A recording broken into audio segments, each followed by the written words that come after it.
नमस्कार दोस्तों, stock market technical analysis class के इस वीडियो में मैं संजय आपका स्वागत करता हूं। हम लोग देख रहे हैं चार्ट पैटर्न। आज के इस वीडियो में हम लोग डबल टॉप चार्ट पैटर्न देखेंगे। शुरू करने से पहले यदि आपने चैनल को सब्सक्राइब नहीं किया तो जरूर सब्सक्राइब कर लीजिए। हम लोगों ने अलग अलग टॉपिक पर वीडियो बनाकर प्लेलिस्ट में रखे हुए हैं। आप यदि टेक्निकल एनालिसिस पढ़ना चाहते हो तो आप इन वीडियो को देख सकते हैं। डबल टॉप पैटर्न जो है वो एक ट्रेंड रिवर्सल पैटर्न है। मतलब आपके पास एक स्टेब्लिश ट्रेंड होगा तो उसको रिवर्स करने का काम ये डबल टॉप पैटर्न करेगा।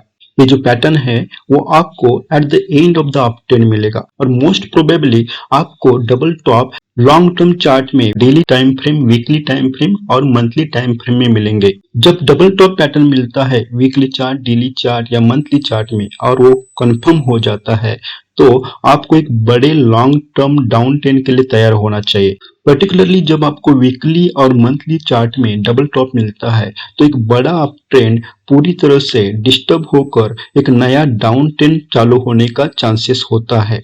आप यहाँ पे देख रहे हो डबल टॉप पैटर्न में एक इस्टेब्लिश्ड अप ट्रेंड है। Eight the end of the up trend stock पहला टॉप बनाता है जिसे हम लोगों ने टॉप 1 लिखा है। उसके बाद स्टॉक नीचे आता है। ये जो नीचे आता है, ये जो प्राइस मूवमेंट है वो ऑलमोस्ट टॉप 1 में जो प्राइस है उसके 10 to 20% होना चाहिए। 10 to 20% प्राइस नीचे आना चाहिए पहला बॉटम बनाने के लिए। उसके बाद स्टॉक वापस ऊपर जाता है, टॉप 2 बनाता है और टॉप 2 बनाने के बाद टॉप 1 का जो प्राइस है उस जगह पे वो रेजिस्टेंस लेता है और नीचे की तरफ आता है। जब नीचे की तरफ आता है तब जो बॉटम 1 जो पॉइंट है वो पॉइंट क्या प्राइस लेवल है उस स्टॉक के लिए सपोर्ट का काम करता है। ये जो लेवल है उसको हम लोग ब्रेकआउट लेवल भी बोलते हैं। अभी जब स्टॉक का प्राइस इस ब्रेकआउट लेवल को जब ब्रेक करता है विथ हाई वॉल्यूम, उस टाइम पे हम लोग बोल सकते हैं कि ये जो डबल टॉप पैटर्न बन चुका है वो कंफर्म हुआ। जरूर नहीं कि टॉप 1 और टॉप 2 जो पॉइंट है सेम ही लेवल पे हो। आइडियली वो सेम लेवल पे होनी चाहिए, मगर 2 से 3% प्राइस डिफरेंस यहाँ पे चल सकता है। ब्रेकआउट लेवल को पार करने के बाद टारगेट जो होता है वो टॉप 1 और बॉटम 1 जो है उसमें जो लेवल है उस लेवल को इस ब्रेकआउट लेवल पे प्राइस पे आपको माइनस करेंगे तो आपको टारगेट मिलेगा। ये जो टारगेट रहेगा वो मिनिमम टारगेट रहेगा।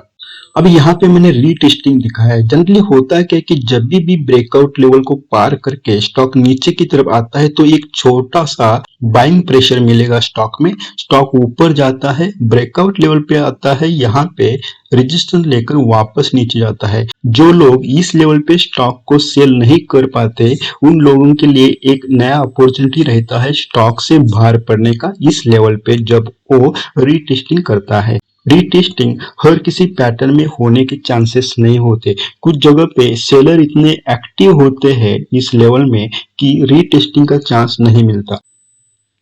साइकोलॉजी की बात करें तो होता क्या है, देखिए एक अपट्रेंड होने के बाद इस पर्टिकुलर जोन में आपको समझ में आएगा कि स्टॉक में बाइंग प्रेशर कम होते जाएगा, मतलब वॉल्यूम जो है कम होते जाएगा। तो यहाँ इस जगह पे आने के बाद जब वो पहला टॉप 1 रजिस्टर करता है उस टाइम पे सेलर लोग एक्टिव होते हैं, स्टॉक को नीचे की तरफ लेके आते हैं।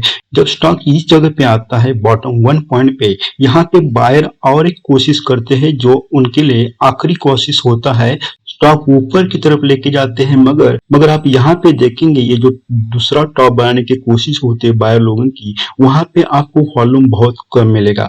वॉल्यूम जो है टॉप 1 टू बॉटम 1 जो मूवमेंट है उस मूवमेंट में वॉल्यूम जो भी होता है उसको इतना इंपॉर्टेंस नहीं होता, मगर बॉटम 1 और टॉप 2 में जो वॉल्यूम होता है वो जनरली कम होता है। उसके बाद जो टॉप 2 के बाद मोमेंट है उसमें ऐसा पाया गया है कि जो प्राइस मोमेंट हो बहुत शार्प होती है, क्योंकि इस जगह पे आने के बाद बायर लोग इतने फेड आउट होते हैं कि प्राइस को टॉप 1 के लेवल के ऊपर लेकर जा नहीं सकते और सेलर लोग बहुत ज्यादा एक्टिव होते हैं, स्टॉक के प्राइस को शार्पली ब्रेकआउट लेवल के नीचे लेकर आने में सक्सेसफुल होते हैं। उस टाइम पे ये जो पैटर्न है वो सक्सेसफुल हो जाता है। जनरली ब्रेकआउट लेवल है उस जगह पे वॉल्यूम ज्यादा होना चाहिए, मगर ऐसा पाया गया है कि ये जो पूरा पैटर्न है उसमें एक बड़ा अपट्रेंड जब ब्रेक होकर स्टॉक नीचे की तरफ जाता है तो जरूरी नहीं कि हमेशा आपको वॉल्यूम ज्यादा मिले। आप यदि चार्ट देखेंगे तो आपको समझ में आएगा कि स्टॉक एक बड़ा ट्रेंड ब्रेक होने के बाद डबल टॉप बनाता है और नीचे की तरफ जाता है, मगर उस टाइम पे वॉल्यूम इतना ज्यादा नहीं होता, फिर भी स्टॉक नीचे की तरफ जाता है। तो इस पर्टिकुलर पैटर्न में वॉल्यूम को इतना ज्यादा इंपॉर्टेंस देने की जरूरत नहीं है, ऐसा मुझे लगता है। ब्रेकआउट लेवल पे भी वॉल्यूम कम रहेगा, इसका मतलब ये नहीं होता कि स्टॉक वापस ऊपर जाएगा। आप ऐसे बहुत सारे एग्जांपल देखेंगे जहां पे ब्रेकआउट लेवल पे वॉल्यूम इतना ज्यादा नहीं था, फिर भी स्टॉक नीचे जाते गया। अभी यहाँ पे मैंने ट्रिपल टॉप पैटर्न दिखाया है। जैसे डबल टॉप पैटर्न होता है वैसे ही ट्रिपल टॉप पैटर्न होता है। यहाँ पे आपको दो टॉप की बजाय तीन टॉप मिल जाते हैं। ऐसा भी हो सकता है कि और एक टॉप बन जाए, टॉप 4, टॉप 5 ऐसा बनाते जाएगा, तो उसको हम लोग मल्टीपल टॉप पैटर्न बोलते हैं। जब हम लोग ट्रेंड लाइन की बात कर रहे थे उस टाइम पे मैंने ऐसा जब मल्टीपल टाइम्स एक पर्टिकुलर रेंज में स्टॉक ऊपर नीचे करता है उसको हम लोगों ने बोला था कि कंसोलिडेशन जोन, और वो कंसोलिडेशन जोन यदि eight the end of the uptrend बन जाता है तो स्टॉक नीचे आने के चांसेस होते हैं, ऐसे बताया था। तो ये जो पैटर्न है इसको हम लोग कंसोलिडेशन पैटर्न बोलते हैं, और जनरली ऐसा पैटर्न जब टॉप ऑफ द मार्केट बन जाता है तो स्टॉक नीचे आने के चांसेस ज्यादा होते हैं। यहाँ पे टॉप 1, टॉप 2, टॉप 3 जो है वो सेम प्राइस पे होनी चाहिए आइडियली, मगर जरूरत नहीं कि वो हर टाइम पे सेम प्राइस पे हो। वैसे ही बॉटम और बॉटम 2 जो है उनका भी वही है, दोनों एक लेवल पे होने के चांसेस नहीं होते। 2 to 3% प्राइस डिफरेंस उनमें हो सकता है। हमेशा याद रखिए कि जब टॉप 2 बन जाता है डबल टॉप पैटर्न में तो ये जो प्राइस मूवमेंट है वो बहुत शार्प होती है। वैसे ही ट्रिपल टॉप में ये जो प्राइस मूवमेंट है वो बहुत ज्यादा शार्प होने के चांसेस होते हैं। साइकोलॉजी को देखेंगे तो इस जगह पे बायर लोग इतने इनएक्टिव हुए हैं और सेलर लोग इतने बढ़ गए हैं कि स्टॉक के प्राइस को नीचे लाने में वो भी बहुत अच्छे अच्छे प्राइस मोमेंटम से नीचे लाने में सक्सेसफुल हो जाते हैं। अब ये जो स्लाइड है आप देख सकते हैं कि एक बहुत बड़ा अपट्रेंड है। उस अपट्रेंड के अंदर आपको छोटे मोटे अपट्रेंड और डाउन ट्रेंड मिलेंगे। जनरली आपको डेली चार्ट में ऐसा पैटर्न देखने को मिलेगा जहां पे ओवरऑल जो ट्रेंड है वो अप ट्रेंड है, और उसके अंदर आपको ऐसे छोटे मोटे अप ट्रेंड डाउन ट्रेंड आपको मिलेंगे। मैं ये स्लाइड जो है आपको इसलिए दिखा रहा हूँ कि मैं आपको बताना चाहता हूँ कि एक बड़े अप ट्रेंड में आपको डबल टॉप पैटर्न ऐसे मिलते जाएंगे, मगर हर कोई पैटर्न सक्सेसफुल होगा इसकी गारंटी नहीं है। अभी यहाँ पे देखिए एक अप ट्रेंड है बड़ा, उसमें एक छोटा सा ट्रेंड है। स्टॉक पहला टॉप रजिस्टर करता है, नीचे आता है, पहला बॉटम बनाता है, दूसरा टॉप बना देता है टॉप 2, और नीचे जब आता है तो ये जो ओवरऑल अप ट्रेंड है उसको सपोर्ट लेकर स्टॉक ऊपर की तरफ जाता है। मतलब ये जो है वो ब्रेकआउट लेवल जो मैंने यहाँ पे इंडिकेट किया है वहां तक आता ही नहीं। दूसरी केस देखिए, स्टॉक यहां से ऊपर जाता है, पहला टॉप रजिस्टर करता है, नीचे जाता है, वापस ऊपर जाता है, दूसरा टॉप रजिस्टर करता है, और नीचे आकर जो ब्रेकआउट लेवल है उसको पार करके नीचे आता है।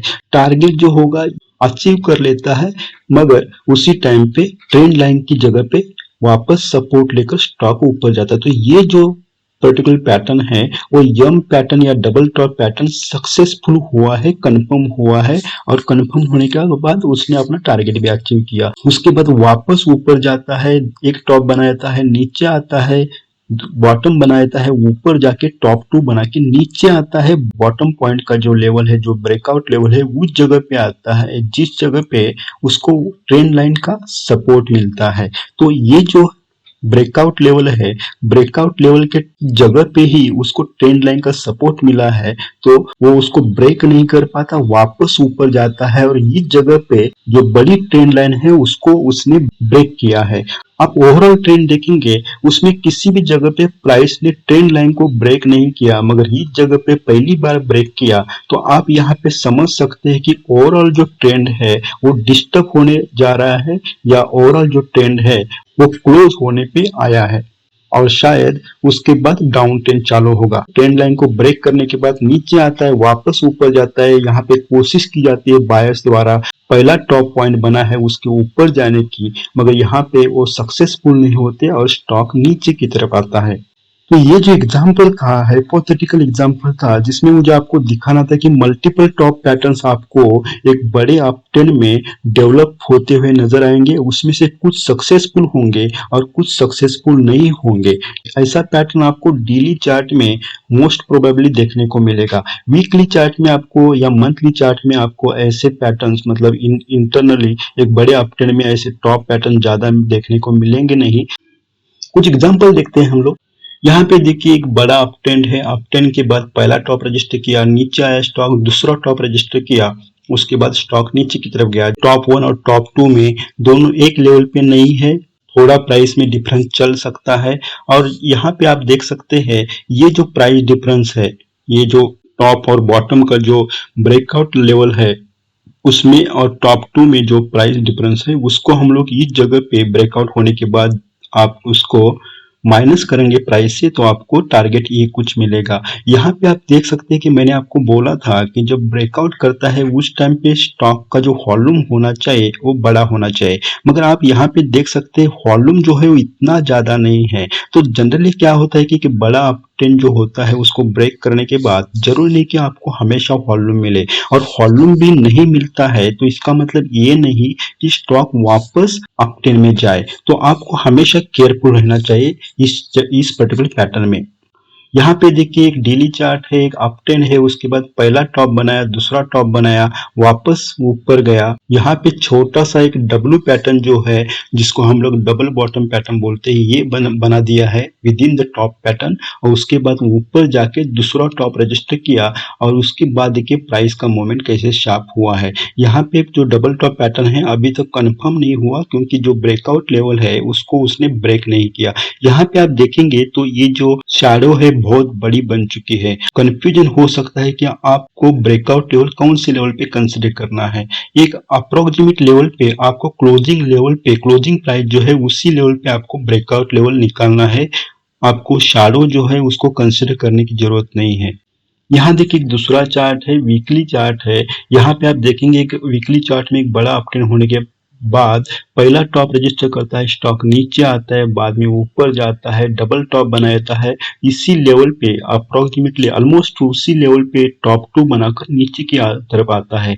टॉप 2 रजिस्टर करने के बाद जो आगे वाला मोमेंट है उसमें आप देख सकते हैं कि कितना शार्प प्राइस फॉल हो रहा है, और यहाँ पे जो ब्रेकआउट लेवल है उसको पार करता है विथ हाई। अभी वॉल्यूम यहाँ पे कितना है मैं उसको देखना नहीं चाहता या इसमें दिखाया नहीं है, मगर यहाँ पे आप देखेंगे कि एक बड़ा कैंडल बन चुका है और नीचे की तरफ आता है ब्रेक करके ब्रेकआउट लेवल को, और उसके बाद और एक कैंडल रेड कैंडल बनता है। ये जो प्राइस मूवमेंट है बहुत शार्प होते हैं जनरली। टारगेट जो रहेगा वो ब्रेकआउट लेवल से यहाँ के लेवल पे जो प्राइस डिफरेंस है उसको यहाँ पे माइनस करेंगे तो आपको ये टारगेट मिलेगा। ये देखिए एक डबल टॉप बन चुका है, इतना अच्छा खासा पैटर्न नहीं है मगर ठीक है आपको जस्ट एक्सप्लेन करने के लिए। यहाँ पे देखिए पहला टॉप बनाया, दूसरा वापस नीचे गया, बॉटम बॉटम पॉइंट रजिस्टर किया, ऊपर गया, यहाँ पे उसने ब्रेकआउट करके यहाँ पे रीटेस्टिंग किया और उसके बाद स्टॉक नीचे की तरफ जा रहा है। यहाँ पे देखिए ये जो है डेली चार्ट है, वहाँ ऊपर गया, डबल टॉप, पहला टॉप बनाया, नीचे आया, नेकलाइन, ये जो ब्रेकआउट लेवल है उसको हम लोग नेकलाइन भी बोलते हैं। बॉटम पॉइंट बना दिया, वापस ऊपर गया, वापस नीचे आया, नीचे आकर इस नेकलाइन जो है उसको या ब्रेकआउट लेवल है उसको ब्रेक करके स्टॉक नीचे की तरफ आया है। इस जगह पे आपको रीटेस्टिंग भी मिल रहा है। यहाँ पे देखिए एक शार्प मूवमेंट है अपट्रेंड की तरफ, उसके बाद पहला टॉप है, बॉटम पॉइंट हो गया, वापस टॉप पॉइंट 2 बना दिया, उसके बाद स्टॉक ने नेकलाइन जो होती है या ब्रेकआउट लेवल जो है उसको ब्रेक किया। ब्रेक करने के बाद आपको मल्टीपल टाइम्स रीटेस्टिंग मिली है, बाद में स्टॉक नीचे की तरफ आया है। ये देखिए एक अच्छा एग्जांपल है लुपिन लिमिटेड का है।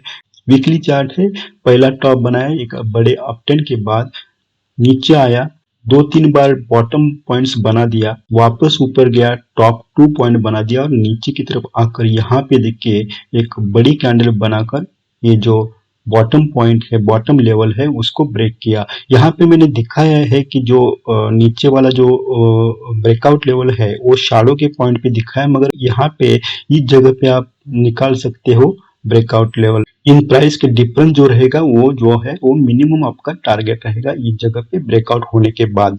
ये कुछ डेली चार्ट है एफएसएल का शॉर्ट टर्म चार्ट है। यहाँ पे आप देख सकते हैं मेरे पास एक अपट्रेंड मिला, उसके बाद पहला टॉप हुआ, दूसरा एक बॉटम हुआ, दूसरा टॉप हुआ, अभी तक यहाँ पे उसने ब्रेकआउट नहीं किया। ये जरूरी नहीं कि ये ब्रेकआउट ब्रेकडाउन नीचे की तरफ करेगा, वापस ऊपर जाकर ये जो रेजिस्टेंस लाइन है उसको ब्रेक करके ऊपर की तरफ भी जा सकता है। केवल ये आपको इसलिए दिखाया कि क्योंकि आपको ऐसा जब कोई पैटर्न मिलता है तो आपको थोड़ा केयरफुल रहना चाहिए।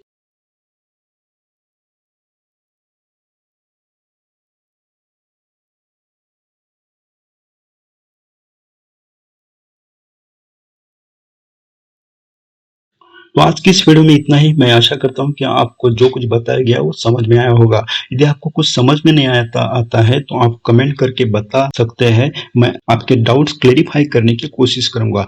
Thank you so much for joining me.